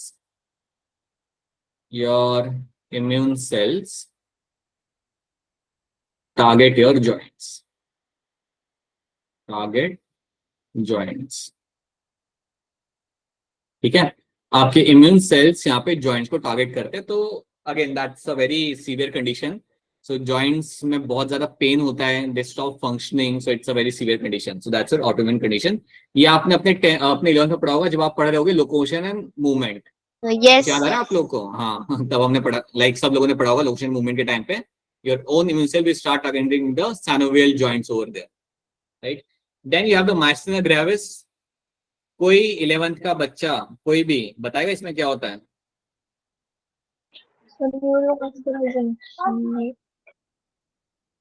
थोड़ा क्लियरली बोलना पड़ेगा आपको. Muscular contraction. ठीक है, मस्कुलर कॉन्ट्रैक्शन होता है. याद रखना आपके इम्यून सेल्स टारगेट करते हैं न्यूरोमस्कुलर जंक्शन को. दे target the neuromuscular junction. So basically neuromuscular junction जो आपका होता है, न्यूरोमस्कुलर जंक्शन, वहां पे आपको मिलते हैं कुछ रिसेप्टर्स. वहां पे आपके होते हैं कुछ रिसेप्टर्स आपके वहां पे होते हैं, उसको टारगेट करता है. फिलहाल के लिए आप याद रखना कि माइसना ग्रेविस के अंदर आप एक न्यूरोमस्कुलर जंक्शन में जाके आप रिसेप्टर को टारगेट कर रहे हो. उससे क्या होगा, आपकी मसल्स आपके मूव नहीं कर पाएंगे. आपका जो मस्कुलर कॉन्ट्रैक्शन जो आपका हो पा रहा था वो आपका हो नहीं पाता. So that's also example of my auto immune condition. Immune cells जाके खुद के बॉडी सेल्स को यहाँ पे टारगेट कर रहे हैं. आप देखो यहाँ पे. And then you have a Hashimoto disease जहां पे आपके इम्यून सेल टारगेट करके आपके थायराइड ग्लैंड को. Here you will find your immune cells are going to target your thyroid gland. आपके इम्यून सेल्स आएंगे भाग के and they will target your thyroid gland. Simple सी बात है, अगर ऐसा हो रहा है देन आपका थायराइड ग्लैंड आपका फंक्शन नहीं कर पाएगा. जिन सेल्स को उसे बचाना था, जिन सेल्स को बॉडी को बचाना था, वही सेल्स आगे यहाँ पे टारगेट कर रहे हैं. So it will have an impact. So ये एग्जांपल आप यहाँ पे याद रख लेना. Rheumatoid arthritis, myasthenia gravis and Hashimoto disease. ये 3 एग्जांपल में स्पेसिफिकली इसलिए चूज किए because they 3 are the part of 11th grade syllabus. इसलिए 3 एग्जांपल आप यहाँ पे याद रख सकते हो. These are the example of my autoimmune condition. These are the things you have to know over here. ठीक है, ये बात आपको यहाँ पे याद रखनी है. Is it clear to all of you? क्या ये बात आप सबको यहाँ पे समझ आ रही है? ऑटोइम्यून कंडीशन क्लियर है सबको? Yes, sir.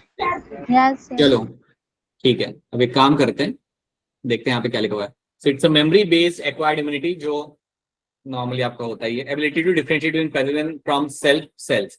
सो इम्यूनिटी नॉर्मली क्या होता है, वो आपका डिफरेंशिएट कर पाती है कौन सा खुद का है कौन सा बाहर का है, राइट. तो अगर ये एंटीबॉडीज है आपके सामने तो जनरली क्या होता है कि आपके एंटीबॉडीज जाके पकड़ेंगे पैथोजन को. यू नो दैट कि आपके एंटीबॉडीज जाके पकड़ेंगे आपके पैथोजन को. That's a general thing, right. लेकिन अगर किसी को ऑटो इम्यून डिजीज होती है then body attacks the self cell. Body खुद के सेल्स को यहाँ पे आके अटैक करेंगे. Results in the damage to the body. इससे क्या होता है, बॉडी में डैमेज होगा. जैसे आप यहाँ पे देख पा रहे हो, मेरे इम्यून सेल्स जाके टारगेट करे मेरे थायराइड ग्लैंड को. तो यहाँ पे कौन सी बीमारी का जिक्र किया जा रहा है? Hashimoto. Very good. Hashimoto disease के बारे में यहाँ पे बात की जा रही है, right. This is what you find happening over there. So ये बात आपको यहाँ पे याद रखनी है, right. So this is what you find happening in this. अब कुछ क्वेश्चन सॉल्व करेंगे. तो क्वेश्चन सॉल्व करने के लिए याद रखना अभी तक हमने यहाँ पे क्या क्या देखा है, and then will move on to the next topic. हमने अभी तक देखा है हमारा यहाँ पे ऑटो इम्यून कंडीशन. क्या ऑटो इम्यून आप सबको यहाँ पे समझ आ रहा है? Yes, sir. Yes, sir. We have seen the autoimmune condition over there. Then उसके अलावा हमने यहाँ पे देखा है हमारा active and passive immunity. We have seen the active and passive immunity. अब एक्टिव पैसिव के अंदर अगर आपको याद हो तो we have seen natural and artificial. याद आ रहा है आप सबको? Yes, sir. Yes, sir. आधा घंटा हुआ ये करते हैं. तो रानी बताइए क्या होगा example of my artificial passive immunity का एग्जाम्पल मेरा यहाँ पे क्या होगा, बताइए रानी.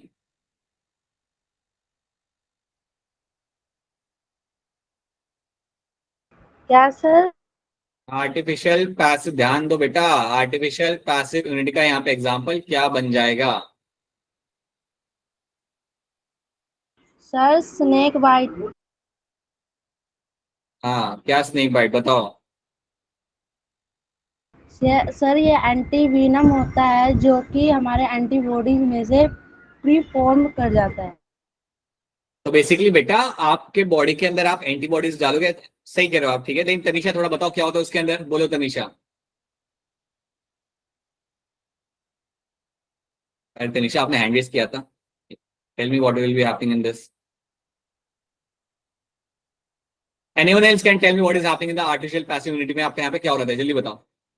चलो कुछ लोगों ने सर हैंड रेज किया। सर जो अच्छा रुक जाओ, अक्षरा बताओ क्या होगा इसके अंदर। सर कोई एक पर्सन है और उसको किसी स्नेक ने बाइट कर लिया है, तो जब वो डॉक्टर के पास जाएगा, अगर वो स्नेक वेनम हुआ तो उसको डॉक्टर जो है वो एंटी वेनम सीरम देगा जिसके अंदर एंटीबॉडीज होती हैं, तो उसका एंटीजन जाके उसको खत्म करेगा। Right, so you are giving them a pre form antibodies and that is snake bite वाला केस आपके यहाँ पे बड़ा बढ़िया एग्जांपल आपको बन जाएगा। इवन टिटेनस वाला केस भी आपके यहाँ पे बढ़िया एग्जांपल यहाँ पे आपका बन जाता है, ठीक है। अक्षर मुझे एक्टिव का भी बता दो। एक्टिव सॉरी मुझे बता दो आप, पैसिव के अंदर जो आपका नेचुरल जो एग्जांपल यहाँ पे वो आपका क्या होगा? वो था सर, वो ब्रेस्ट फीडिंग से जो उसमें जाता था फिटस में। राइट, ब्रेस्ट फीडिंग के थ्रू जो आपका फीटस में आपका ऑफस्प्रिंग में जो आपका जा रहा है आईजीए एंड आल्सो आईजीजी जो आपका फॉलो कर रहा है आपका प्लेसेंटा के थ्रू फीटस तक, सो दैट्स अ नेचुरल, ठीक है। तो ये एक्टिव पैसिव हमने यहाँ पे देख लिया। Then we have also understood the story of my vaccination. कोई मुझे बताए स्टार्टिंग से लेके एंड तक की वैक्सीनेशन में आप करते क्या हो, what do you do actually in the event of the vaccination, by raising your hand. And इसका बताना कि वैक्सीनेशन में आप करते क्या हो यहाँ पे अल्टीमेटली, बताइए Shiva, what do you do in the vaccination, बोलिए। सर हम पर्सन के अंदर सर बीक या फिर सर डेथ पैथोजन को सर इंसेक्ट करते हैं। ठीक है, फिर सर उनका बॉडी जो है सर वो रिएक्ट करता है, उन पैथोजन को किल करता है और मेमोरी में मेमोराइज करके रख देता है कि कौन सा पैथोजन हमारे बॉडी के अंदर इंसेक्ट हुआ है। राइट, फिर जब नेक्स्ट टाइम अगर वो पैथोजन से बॉडी के अंदर इंसेक्ट होता है तो फिर वो रैपिडली सर उसको किल कर देता है। बिल्कुल सही। तो एक बार आपको वैक्सीनेटेड अगर आप एक बार हो गए, देन जब रियल पैथोजन लाइफ फॉर्म में भी अगर आता है तो उसे आप सेकेंडरी रिस्पॉन्स स्ट्रॉन्ग देके उसे आप वहां पे डील कर लेते हो, उसे खत्म कर देते हो। And then we have also understood something in terms of the allergy, जो आप आपसे मैं देखूंगा आपके क्वेश्चंस की पोटेंशियल को सॉल्व करके। बताइए, आराम से देख लीजिए क्वेश्चन को, यहाँ पे टेक योर टाइम, ध्यान से देखना, गलत आंसर नहीं करना है आपने। यहाँ पे क्वेश्चन को ध्यान से पढ़ो and then raise your hand. अच्छा काजल नहीं है क्या क्लास में? काजल हो आप क्लास में? Yes sir. बोलो बेटा, कुछ बोलते रहो। ऑलराइट, चलिए देखिए ऐसे ध्यान से and raise your hand.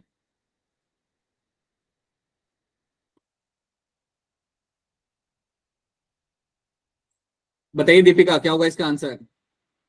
Sir option number B. Deepika option B कह रहे हैं, ठीक है। बाप लोग जानवी, आपको क्या लग रहा है?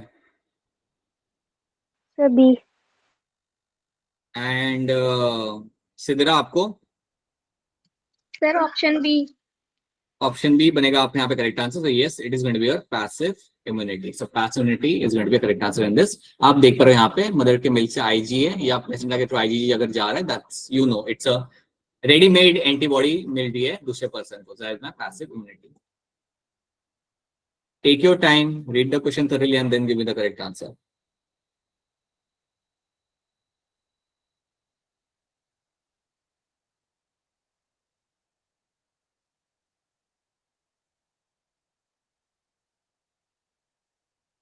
सिंपल है, इतना डिफिकल्ट है नहीं। बताइए अक्षरा, अपूर्वा, क्या होगा इसका आंसर? सी। क्या लग रहा है शिवा? Sir option D. बीमारी के पहले आप कैसे इम्यूनिटी जनरेट करोगे? ये कह रहा है आपका resistance develop before the disease. याद रखना, आपको जब बीमारी होगी उसके बाद आप डेवलप करते हो इम्यूनिटी उसके against, so that is going to be the active immunity. हमने हमेशा देखा था यहाँ पे that you expose yourself to the pathogen, आपको बीमारी होती है, then you generate the immunity against that and that is example of my active immunity. तो इसलिए हमारा जो आंसर यहाँ पे आएगा, सब लोग बोलो कौन सा मेरा यहाँ पे आंसर होगा? Option C sir. Option C. Resistance develop after disease, that's going to be option C, ठीक है। देख लो ध्यान से, हैंड रेज करो और बताओ। सब इसका आंसर देंगे हमें तमनप्रीत सबसे पहले, तो बाकी लोग बताए। तमनप्रीत बोलिए, बोलिए सर तमनप्रीत बताइए। हाँ बोलिए। Auto immune. ऑप्शन ए के रहे हो आप। सिद्रा क्या लग रहा है आपको यहाँ पे? Sir option A. सिद्रा क्या होता है ऑटो इम्यून कंडीशन के अंदर, बता दो। What happens in auto immune condition? Sir बोलो। Different. Sir immune system foreign body में sir different cell between. Sir अगर किसी के फैमिली में ऑटो डिसीज होगा तो सर उनके बच्चों को भी होगा। वो मैं समझ गया, लेकिन हो क्या रहा है वहां पे, ये मुझे जानना है। आप बताओ, आराम से बताओ। आप ठीक बता रहे हो, आप गलत नहीं बता रहे, आप सही बस बताओ कि हो क्या रहा है। अगर मैं कह रहा हूँ कि इसको ऑटोइम्यून कंडीशन है, मैं बोलूँ सीधा देखो इसको ऑटोइम्यून कंडीशन है, then what is happening inside the body? Sir immune system attack करेगा फॉर्जन बॉडी को। किसको अटैक करेगा वो? Foreign body. Foreign body, foreign body मतलब थोड़ा सा गलत हो गया। अनुशिका बताइए क्या होगा इसके अंदर? Sir immune system self cell को अटैक करने लग जाता है, वो डिफरेंशिएट नहीं कर पाता है सेल्फ और नॉन सेल्फ सेल में। बिल्कुल सही, राइट। आपका इम्यून सिस्टम आपका डिफरेंशिएट नहीं कर पाता सेल्फ और नॉन सेल्फ को, और वो अपने खुद के सेल को यहाँ पे अटैक करना चालू कर देगा, and that is my auto immune condition. बिल्कुल सही, राइट, ट्रू। ठीक, ओके। देन ध्यान से देखो इस क्वेश्चन को, अगेन नीट का क्वेश्चन है। Take your time and give me the correct answer.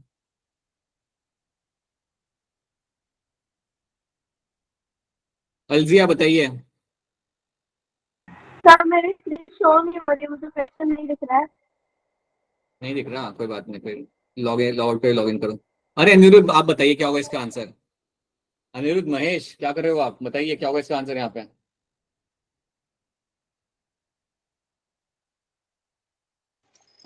Sir option C. Batman वाला बी के रहे हो या डिलीवरी डी के रहे हो, क्या कर रहे हो? Sir option C. चलिए बाकी लोग भी हैंड रेज करिए, क्या हो रहा है यहाँ पे? इतना क्यों टाइम लग रहा है आप लोगों को? सर ऑप्शन समझ में नहीं आ रहा सर। थोड़ा सोचो ना, थोड़ा सोचो। आपका कंफ्यूज होना लाजमी है, बट देखो ऑप्शन सी बताए क्यों नहीं होगा। ऑप्शन सी में लिखा हुआ है एक्टिवेटेड पैथोजन, राइट। पैथोजन तो बताते हो, pathogen is a disease causing germ, उसको थोड़ी आप बॉडी में डालोगे। यहाँ पे लिखा गया है anti venom sir injection. Option सुनो मेरी बात, यहाँ पे लिखा गया anti venom injection contains pre formed antibodies while polio drops that are administered into the body contains। ठीक है, तो यहाँ पे अच्छा, okay, they have asked you in terms of the polio drops को लेके यहाँ पे बात की गई है। ओके ठीक है। So polio drops are nothing but example of my vaccination. Polio drops are the example of your vaccination. ये मेरा पैसिव इम्यूनिटी मेरा यहाँ पे नहीं है, ठीक है। It is not going to be example of my passive immunity. यहाँ पे ये वैक्सीनेशन का यहाँ पे मेरा एग्जांपल यहाँ पे आ रहा है। तो अगर मेरा पोलियो ड्रॉप वैक्सीनेशन का यहाँ पे मेरा एग्जांपल है, देन मैं अंदर क्या डालूंगा अब मैं? Okay, now I tell you what will be happening in this. Attenuated का मतलब यहाँ पे होता है वीक। एट्यूनेटेड का मतलब यहाँ पे आपको होता है वीक। तो अब बताइए अब क्या यहाँ पे आंसर आएगा? Now you can tell me what can be the answer over there. Sir option B. B Batman sir. This is what we'll be adding in the polio drops because it's an example of a vaccination का example यहाँ पे। Even yeah, so that's what you will find in this. Antivenom का उन्होंने बताया हुआ, but they have asked about the polio drops over there। ठीक है। This question क्या होगा इसका answer? Which of the following is not an autoimmune condition? इनमें से कौन सी आपकी ऑटो इम्यून कंडीशन आपके यहाँ पे नहीं है? अच्छा ये आपको नहीं आएगा। Okay, let me tell you, this is something you want to answer over there. See so sir option नहीं, रुक जाओ, नहीं रुक जाओ, you see understand what happens in this. ये कंट्रोवर्शियल क्वेश्चन था 2018 का, एक कंट्रोवर्शियल क्वेश्चन आपको यहाँ पे आया गया था। तो इसमें क्या आते हैं, इसमें दो ऑप्शन आपके यहाँ पे सही बैठ रहे थे। एक तो आपका आ रहा था ऑप्शन सी यहाँ पे, ये एक ऑटोइम्यून कंडीशन नहीं माना जाता इसको, एंड एक था यहाँ पे आपका विटिलिगो। विटिलिगो में बेसिकली आपका क्या हो रहा होता है आपका कि आपने पता है देखा हो कुछ लोग होते हैं जिनके ऊपर पैचेस होते हैं व्हाइट व्हाइट वाले, Yes, sir. Yes, small white patches होते हैं स्किन के ऊपर, right? So that's a vitiligo, right? That is also not autoimmune condition over there. So लेकिन हुआ क्या था कि काफी लोगों ने यहाँ पे विटिलिगो किया था, काफी लोगों ने अल्जाइमर किया था। एंड अल्जाइमर के साथ क्या है ना कि Alzheimer is actually it is also autoimmune condition भी आपको मिलती है देखने के लिए। तो ये थोड़ा सा ये कॉन्ट्रोडिक्टरी क्वेश्चन ये हो गया था। तो जो भी सी और डी किया था उन सबको वहाँ पे आंसर का सही आंसर मिला था वहाँ पे, right? I can understand. Sorosis आपको नहीं मालूम, दैट्स ऑटोइम्यून कंडीशन, ये तो आप जानते हो, इट्स ऑटोइम्यून कंडीशन आपके यहाँ पे होती है, राइट? बट ये दो जो आपके यहाँ पे है, both of them are not actually they both of them can be answer over there, right? Even though Alzheimer's has shown some results, मतलब उसके कुछ केसेस होते हैं जहाँ पे it is autoimmune condition as well, but C and D can be the answer in this. Vitiligo नहीं होता, vitiligo is not autoimmune condition in this, ठीक है? ठीक है, ये मैं समझ सकता हूँ, इसको आप इसमें आप गड़बड़ कर सकते हो, सो दैट्स ओके। इसका आंसर मुझे बताओ। Question number 59, take your time, ध्यान से देखो and tell me the correct answer in this. Increase asthmatic attack in certain seasons are related to what?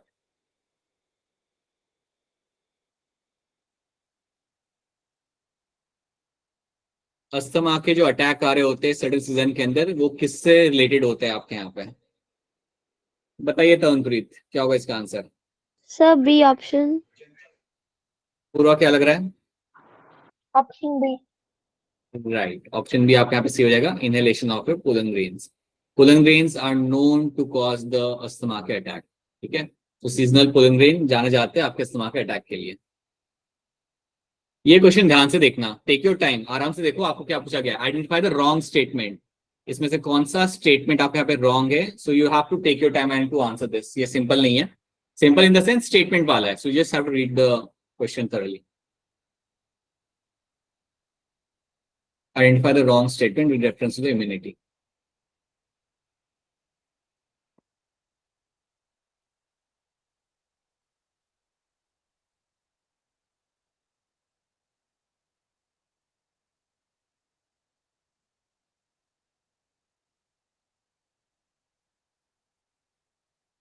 क्या लग रहा है इसका आंसर? अलजिया बताइए क्या होगा इसका आंसर? Sir, option C. आप कह रहे हो यहाँ पे ऑप्शन सी कह रहे हो आप। जानवी, आपको क्या लग रहा है क्या होगा इसका answer? C, sir. Tamanpreet, C, sir. Diksha Option C. And Shiva, sir same C. और आप सबका आंसर यहाँ पे सही है। Active immunity is quick and gives a full response. पहली चीज यहाँ पे जब लिखा हुआ है ना, active immunity is going to be quick, right? यहाँ पे आपको समझ आता है कि एक्टिव इम्यूनिटी आपका टाइम लेती है, active immunity will take time. On the other hand, अगर आप बाकी स्टेटमेंट आप देखते हो यहाँ पे, statement 1, when exposed to antigen, living or dead, antibodies are produced in the host body, it is called as a active immunity. ये बात आपकी यहाँ पे बिल्कुल ट्रू है, that is going to be a true statement over there. When ready-made antibodies are directly given it is called as a passive immunity. ये बात भी आपके यहाँ पे बिल्कुल ट्रू है, that is also true statement. Statement D, fetus receives some antibodies from the mother, it is an example of a passive immunity. ये बात भी आपके यहाँ पे ट्रू है। So your option C over here becomes my incorrect because यहाँ लिखा हुआ है active immunity is going to be quick. So that is why it cannot be the answer over here. All right. बताओ, immune system disorder in which immune system works against the self antigen, मतलब self के against काम है, खुद के against अगर वो काम करने लगता है इम्यून सिस्टम, तो उसे हम यहाँ पे क्या बोलते हैं? आसान सवाल है, बताइए अनिरुद्ध क्या होगा इसका answer? Sir option 2, auto immunity. Alright, so these are the things we have seen. ये सारी चीज हमने यहाँ पे देख ली है। Let's not go beyond this right now. अभी अगले क्लास में हम लोग मिलेंगे, so we'll be starting with the immune system of the body. तो इसके अंदर हमें एक टॉपिक और खत्म करना है, and then आपका immune system आपका यहाँ पे खत्म हो जाएगा। अभी मैं आपको क्या करूंगा ना, this is something we have done, right? Now I'll be sharing with you some questions as assignment वाले क्वेश्चन तो आपको मिल ही जाएंगे। उसके बाद एक और चीज आपको बताना चाहूंगा, in terms of आपके अगले वीक के प्लान को लेकर कुछ चीजें शेयर करनी है। So from the next week आपके you can potentially have a classes in the evening. So let me tell you that. Let me thoda explain you what has been happening in this. So what you'll be finding from next week.